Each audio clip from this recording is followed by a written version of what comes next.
The woman cooked a large meal and smiled at her husband. He said that since last night, he always felt like there was an extra person at home. The woman ignored her husband, smiled, and pushed a dish over. Then she looked past him. The husband was confused and looked back, but there was nothing.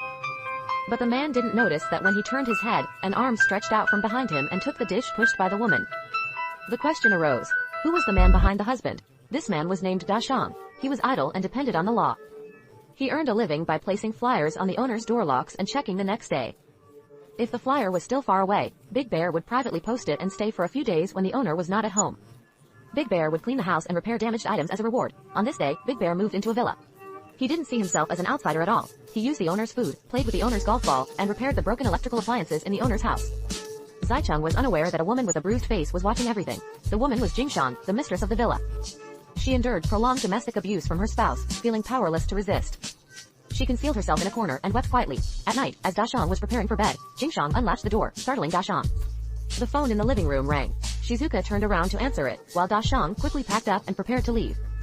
Jingshang, on the phone, couldn't stand her husband's words when passing the living room. She shouted angrily and hung up. Da Shang rode away on his motorcycle without saying anything, seeming to understand something as he looked at the bruised woman.